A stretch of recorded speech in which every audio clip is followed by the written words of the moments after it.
आप इस वीडियो को ज़्यादा से ज़्यादा शेयर करें और YouTube पर जाकर हमारे चैनल को सब्सक्राइब कर लें। फेसबुक पर जाकर भी फॉलो जरूर करें।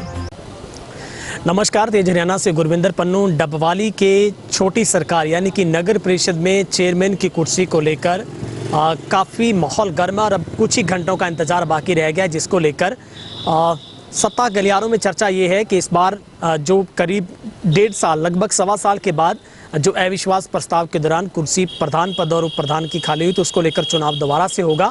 लेकिन इसमें सबसे बड़ी इस कुर्सी की चाबी कह लीजिए या फिर इसमें जो किंग मेकर की भूमिका है वो आईएनएलडी के हाथ में। मगर डबवाली में कई ऐसे बहुत सारे चेहरे हैं जो इसी कुर्सी को लेकर अपनी अपनी दावेदारी ठोक रहे हैं। लेकिन कांग्रेस की तरफ से पूरा शहर ये उम्मीद करता है कि बाकी के बचे इस कार्यकाल में जो 6 से 7 महीनों का रहता है, एक ऐसा व्यक्ति इस कुर्सी पर काबिज हो। हालांकि ये आरक्षित सीट है, इस तरीके का व्यक्ति काबिज हो जो शहर में राजनीतिक स्वार्थ को छोड़कर तमाम उन कामों को कर सके जिसके लिए जनता त्राही त्राही कर रही है। लेकिन आपको याद होगा करीब 1.25 साल पहले कांग्रेस समर्थित पार्षदों ने ही, जिसमें बहुत बड़ी भूमिका उस वक्त बीजेपी ने निभाई थी, और अविश्वास प्रस्ताव लाते हुए चेयरमैन और प्रधान की कुर्सी को पदमुक्त किया था। लेकिन अब काफ़ी लंबे संघर्ष के बाद दोबारा से चुनाव होना है, जो कि 10 नवंबर का वक्त तय किया गया है, जिसमें अब कुछ ही घंटों का इंतजार बाकी है। लेकिन कांग्रेस में भी बहुत सारे चेहरे इस बात के लिए अपने आप को काबिज कर रहे हैं कि वो चेयरमैन के लिए दावेदारी जताते हैं। जेजेपी भी इस बार गठबंधन की सरकार बीजेपी के साथ है, वो भी दावा जता रही है कि इस बार चेयरमैनशिप है वो उनकी होगी। लेकिन असल में इसमें चाबी घुमाने का किरदार तो आईएनएलडी घुमाएगी। लेकिन एक ऐसा चेहरा है डबवाली में कांग्रेस की तरफ से जो सबसे मजबूत दावेदारी जता रहा है इस चेयरमैन की कुर्सी के लिए, वो है युद्धवीर सिंह रंगीला, जो वार्ड नंबर 4 से ताल्लुकात रखते हैं। हमारे साथ बातचीत के लिए हैं। बहुत सारे मेरे पास सवाल हैं जो रंगीला जी से हम करेंगे। रंगीला साहब, सबसे पहले आपका वेब चैनल तेज हरियाणा पर स्वागत है सर। नमस्कार जी, गुरविंदर जी नमस्कार, स्वागत है। रंगीला साहब, बहुत टफ मैच है और मुझे लगता है उसमें रन बहुत ज़्यादा है लेकिन गेंदें बहुत कम बची हैं। अब वक्त तय करेगा आखिर इस कुर्सी पर काबिज कौन होगा। लेकिन सबसे पहला सवाल है, आप दावेदारी पेश करते हैं, कितनी मजबूती समझते हैं आप इस बात के लिए कि आपका दावा सच हो सकता है, आप भी इस कुर्सी पर आ सकते हैं? ये तो आवाम को पता ही है कि जो 3.5-4 साल में जो मैंने अपने वार्ड में काम किए हैं या जो भी मेरे पास कोई काम आया मैंने वो सभी काम किए हैं। और दावेदारी यही है, ये शहर में फर्स्ट हूँ, काम की दृष्टि से भी हर काम से पहला है। गलियाँ बनाने में, लाइट लगवाने में, जो भी काम है मेरा पहल के आधार पे वो करवाया, कैसे भी करवाया, वो किसी से लड़के करवाया, झगड़ के करवाया, कैसे भी करवाया, मैं अपने काम सभी करवा पाया हूँ। मतलब आप कहते हैं आपका काम अधूरा नहीं है कोई? नहीं, मेरे वार्ड नंबर 4 का काम कोई अधूरा नहीं है। मगर रंगीला जी, नौबत ये है कि कांग्रेस में भी 5 चेहरे हैं, पांचों कह रहे हैं कि हम कांग्रेस के खास हैं। आपको लगता है कांग्रेस सहमत होगी आपके ऊपर? नहीं, वो देखो, वो जो फैसला लेना वो हाईकमान ने लेना है, जैसे भी लेना है। हमारे काम भी उनके सामने है, हम खुद भी उनके सामने हैं, फैसला उनके हाथ में है और जो भी फैसला करेंगे हम उनका निर्णय मानेंगे। पर मैं तो दावेदारी इसलिए कह रहा हूँ भी मैं शहर की समस्याओं के बारे में अच्छी तरह से जानता हूँ, क्या कर सकता हूँ ये भी मेरे दिमाग में है। अगर टीम मेरा साथ देगी पूरा, तो जो काम 4.5 साल में नहीं हुआ वो कोशिश करूँगी 6 महीने के अंदर अंदर पूरा कर सके। मगर रंगीला साहब, आपको याद होगा आपकी छोटी सरकार थी, आप कांग्रेस में हैं, कांग्रेस समर्थित आपका चेयरमैन था, लेकिन कुर्सी तो आपने उसकी सब खींची थी। नहीं सर, तब काम बड़ी धीमी गति से हो रहा था, हो ही नहीं रहा था। और हम लोग हमारी तरफ आशा लिए हुए थे कि काम हो। उनको ये था भी ये जानबूझ के नहीं कर रहे, जबकि गलती वहाँ कहीं और लोगों की भी थी, स्टाफ भी नहीं था, सरकार का भी कमियाँ थी। तो हमने ये दिखाया था भी हमारे प्रधान में भी कुछ कमियाँ थी, क्यों वो घर से नहीं निकलते थे। तो हमें यार इसको हटाने से शायद कोई काम में तेजी आ जाए, हटा दिया। उसके बाद सरकार ने भी कोई हमें डेट नहीं दी, ना कोई दूसरे जो विपक्ष थे उन्होंने डेट दी, तो कोई डेट नहीं आई, इसलिए 1.25 साल 1.5 साल ऐसे निकल गया। नहीं तो अगर ये पहले ही बन जाता तो शायद कोई काबिल व्यक्ति बैठ जाता सीट पे, तो शहर के काम जल्दी हो जाते। रंगीला साहब, आपको लगता है कि कांग्रेस पूरी मेजोरिटी रखती है इस बात के लिए, आप दावेदारी जताते हैं कि कांग्रेस समर्थित ही चेयरमैन बनेगा? हाँ, पक्का 100% कांग्रेस समर्थित बनेगा। आपको लगता है कि इसकी चाबी तो सही रूप में आईएनएलडी के पास है? नहीं, वो देखो आईएनएलडी के पास है तो उनको भी वो भी एक पूर्व प्रधान है, उनके साथ सारा कुछ वो भी जानते हैं क्या क्या शहर में दिक्कत है। वो साथ आएंगे तो मिलकर काम करेंगे। आपको लगता है कांग्रेस में आपके बाद मधु बागड़ी भी है, बबलू भी है और 2 चेहरे और भी हैं जिसमें अंजू बाला भी है, कुल 5 चेहरे हैं, सब खुश हैं आपके ऊपर? नहीं वो देखो कुछ तो देखो सीट एक है, दावेदार 5 हैं। अब सब अपने अपनी तौर पे मजबूत हैं। मैं कहता हूँ मैं मजबूत हूँ, बबलू है, मधु है, अंजू है, बॉबी है, वो अपने अपनी जगह में भी मजबूत हैं।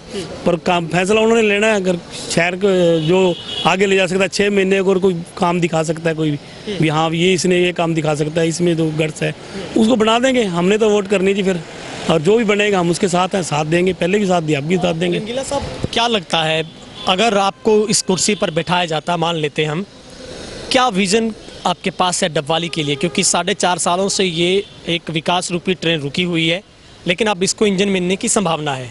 लगता है अगर इस इंजन को जिम्मेवारी मिलती है, आप इतनी बड़ी भारी बोझ की ट्रेन खींच लोगे? नहीं, खींचने में देखो मुश्किल तो बहुत है कि 4.5 साल की कमी पूरी तो नहीं कर सकता। पर ये पता है कि साइकिल लेकर और मोटरसाइकिल लेकर हर गली में गया हूँ शहर की, पता है कहाँ क्या समस्या है, कहाँ क्या समस्या है। पूरा नहीं कर पाऊंगा तो उसको कम से कम हाई कमांड तक, ऊपर तक, जहाँ भी सरकार तक और चंडीगढ़ तक उसकी धमक जरूर बता दूंगा, गूंज जरूर पहुँचा दूंगा भी यहाँ ये कमी है और ये कमी इनकी वजह से है। वो सारा काम कोशिश करूँगा अगर मेरे को मौका मिलता है। तो जो भी मेरे साथी हैं, मेरे साथ जो भी होंगे, जो भी मेरी टीम बनेगी, इसका तो मैं विश्वास ही दिला सकता हूँ भी वो 4.5 साल बुलवा दूंगा एक बार तो भी हाँ भी ये बोल जाओ भी ये नहीं हुआ था, ये नहीं हुआ था। डबवाली की आवाम सर ये यकीन करती है, ऐसा आप सोच रही है, ऐसी आशा रखती है कि डबवाली में इस कुर्सी पर अब रहे वक्त में बहुत कम समय बचा है, ऐसा व्यक्ति बैठे कुर्सी पर जो स्वार्थ, राजनीतिक स्वार्थ को त्याग दे, अपने स्वार्थ को त्याग कर जनता के लिए काम करे। आपको लगता है आप इस कसौटी पर भी खरी उतर सकते? नहीं, हैरानी तो सर इसी बात की है ना, जब एमसी के चुनाव होते हैं या एमसी का बात आती है तो कहते हैं वो शहर का काम है, शहर, इसमें पार्टी का कोई मतलब नहीं होता है। अब जब ये सवाल आ गया भी हाँ अभी अब चेयरमैन बनाना है, तो ऐसे लोग भी दावेदारी कर रहे हैं जिन्होंने कुछ भी नहीं किया 2.5 साल में, और जो जिनको यही नहीं पता शहर के एमसी कितने हैं, वो भी कह रहे हैं भी हमारा उसको चेयरमैन को वोट करो। यही बात तो है भी यार, हम नहीं कहते, हम किसी की निंदा नहीं करते, हम किसी की बुराई नहीं करते, पर कम से कम ये तो पता हो भी क्या है राजनीति से ऊपर उठ के। तो यही है भी देखो भी हाँ ये काबिल व्यक्ति है, इसको लगाओ आगे, अपने वार्ड का भी काम कराओ और शहर का भी काम कराओ। तो जो भी है पढ़ा लिखा लड़का होएगा, जब पढ़ा लिखा जो कोई भी पढ़ा लिखा लड़का लड़की जो भी आता है वो साथ आएगा तो हम साथ चलेंगे, उसके साथ भी चलेंगे। पर ये नहीं है भी कोई पहले जो मार खाई है 2.5 साल, ऐसा हम नहीं बर्दाश्त कर सकेंगे भी। क्या रंगीला साहब उस किरदार को निभा सकते हैं जिसके लिए आपने अक्सर लड़ाई लड़ते मैंने आपको देखा है कि नगर परिषद के अधिकारी पार्षदों की नहीं सुनते हैं, वो वहाँ पर मिलते ही नहीं हैं, वहाँ पर किसी की नहीं चलती। आपको लगता है अगर ये कुर्सी आपको मिलती है तो चल सकता है सब कुछ? बस ये अगर कुर्सी मिलती है ना तो या तो अब सर काम करेंगे या अपनी बदली करा के यहाँ से चले जाएंगे, एक ही काम होगा। यहाँ सीट पे बैठेंगे तो काम करना पड़ेगा, नई सीट पे बैठेंगे तो वो बदली करा के चले जाएंगे या अपना कहीं और कहीं तबादला कराएं, जहाँ भी चले जाएं, यहाँ काम करना पड़ेगा। सिर्फ कमियाँ जो अधिकारियों की कमियाँ हैं, ये कमियाँ आने नहीं देंगे, उनसे जवाब तलब भी की जाएगी, उनके खिलाफ जो भी है एक्शन लिया जाएगा भी आप कार्रवाई क्यों नहीं करते। रंगीला साहब एक सवाल है, जब 4.5 साल का वक्त आपको ये मेजरमेंट करने में लगा, ऑब्जर्व करने में कि आपकी समर्थित जो पार्टी का चेयरपर्सन रहे हैं जो वो काम नहीं कर रहे हैं, 4.5 साल बाद आपको कैसे ज्ञान प्राप्त हुआ कि उनको कुर्सी से गिरा देना चाहिए? आप पहले गिरा सकते थे सर। नहीं सर, गिराने की बात नहीं थी, हमने कहा था, हमसे यही भी कहा था, मीटिंग भी होती थी, अब डिस्कस भी होती थी, पर वही बात है ना जो कैसे ही लगा लो, जानकारी कम लगा लो, अगर कोई जानकारी देता तो उससे जानकारी ले नहीं रहे थे। अब ज़्यादा छाने लगा लो भी, हम तो छाने नहीं थे, जो बात की जानकारी थी हम उसको बता देते थे भी ये कर लो, वो नहीं मानते थे, अपने घर से ही निकलते थे, टाइम टू टाइम घर से निकलते थे, दफ्तर में भी नहीं आते थे, तो हम जवाब किससे मांगे। तो ये हमारे पास दिक्कत बहुत आ गई थी, फिर हमने अपने कमांड से ही बात करी, हाई कमांड से ही बात करी भी इस तरह करके दिक्कत आ रही है। तो बस इस तरह के हालात बन गए भी कोई चारा नहीं रहा, उसको गिराना जरूरी हो गया था भी ये जा भी तेरे घर जा। रंगीला साहब मेरा आखिरी सवाल है, आपको लगता है अगर आपका नाम फाइनल होता है, अभी काफ़ी सारी मीटिंग का दौर चल रहा है, अभी और भी मीटिंग में आपको जाना होगा, क्या जेजेपी भी आपको अंदर खाते सपोर्ट कर सकती है अगर रंगीला का नाम कांग्रेस श्योर करती है? आपको लगता है ऐसा INLD भी आपके लिए सपोर्ट कर सकती है? अगर तो उनके दिल में ये अभी हमने शहर का विकास करना है, हमने शहर का काम करना है, हमने शहर का कोई परिवर्तन लाना है, तो सबको पता है भी रंगीला कुछ कर सकता है, और मुझे भी आशा है भी जिसको मेरे पे विश्वास है वो मुझे सपोर्ट जरूर करेगा अगर मेरा नाम आता है तो। मतलब आप बिल्कुल क्लियर हैं, आपका दावा आप ठोकते हैं कि आप चेयरमैन में आएंगे? मैं बिल्कुल अपने आप को फर्स्ट मानता हूँ बाकी जो फैसला लेंगे हमने मानना वही है। अगर रंगीला साहब का नाम नहीं आता, नाराज तो नहीं होंगे? नहीं, कोई नाराजगी नहीं है। हमारे से जो काम लेंगे, जो भी चेयरमैन बनेगा हमारे से काम लेंगे, हम उसके लिए भी हाजिर हैं। अगर और दूसरी विपक्ष का बनेगा तो भी अगर हमारे से कोई काम लेंगे हम उसके लिए भी हाजिर हैं, शहर के लिए हाजिर हैं। अगर शहर के हित के लिए कोई भी हमारे पास आएगा या हमें साथ लेके चलेगा, हम चलने के लिए तैयार हैं। ठीक है, बहुत बहुत शुभकामनाएं सर। Thank you.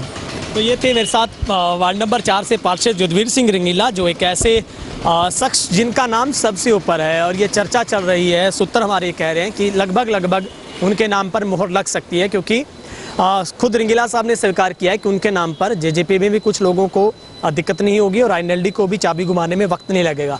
लेकिन असल में अभी भी किंग मेकर की भूमिका में इस चेयरपर्सन को घुमाने के लिए असल में आईएनएलडी के पास है, क्योंकि हमने पहले गणित समझाया था कि किस तरीके से कांग्रेस के पास भी 10 की पूरी टीम होती है, जेजेपी बीजेपी मिला लीजिए उनके पास भी 10 बनते हैं, लेकिन बहुमत के लिए 12 पार्षद के वोट होंगे और 10 बजे से ये प्रक्रिया शुरू होगी, जिसकी पूरी अपडेट हम आपको तेज हरियाणा पर दिखाएंगे। लेकिन इस कुर्सी के लिए जद्दोजहद जारी है लगातार, लेकिन देखना होगा बाकी के 6 महीनों का इस कुर्सी पर बैठने के लिए किसके सिर पर ये ताज है वो सजेगा। और क्या वाकई की जो एक बड़ी उम्मीदें डबवाली को है, क्या वो जो 4.5 साल में पूरी नहीं हो पाई, क्या वो 6 महीनों में पूरी हो जाएंगी, ये तो वक्त तय करेगा।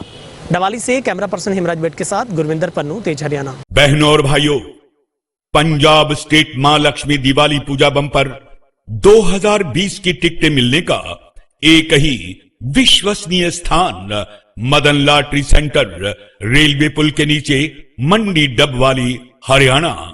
टिकट का मूल्य केवल मात्र 250 रुपए और इसके पहले 2 इनाम हैं 1.5 करोड़ रुपए के, जो कि केवल बिकी हुई टिकटों में से ही निकालकर आम पब्लिक, आम जनता को दिए जाने की गारंटी है। दूसरे 5 इनाम हैं 10-10 लाख रुपए के, तीसरे 20 इनाम हैं 2.5 लाख रुपए के, चौथे 20 इनाम हैं 50-50 हजार रुपए के, पांचवें 20 इनाम हैं 20-20 हजार रुपए के, छठे 400 इनाम हैं 5-5 हजार रुपए के, सातवें 4,400 इनाम हैं 1-1 हजार रुपए के और आठवें 1 लाख इनाम हैं 250 रुपए के। लॉटरी खुलने की तारीख है 18/11/2020, यानी यही आने वाली 18 नवंबर। आप चाहें तो लॉटरी का ये टिकट घर बैठे बिठाए डाक द्वारा भी हमसे मंगवा सकते हैं।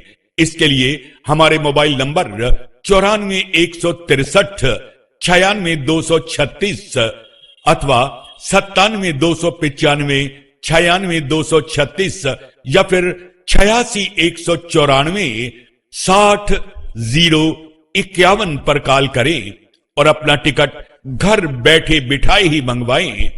और अगर आप अपनी टिकट के पैसे पेटीएम द्वारा देना चाहें तो हमारा गूगल पे, पेटीएम और व्हाट्सएप नंबर है 9416399623।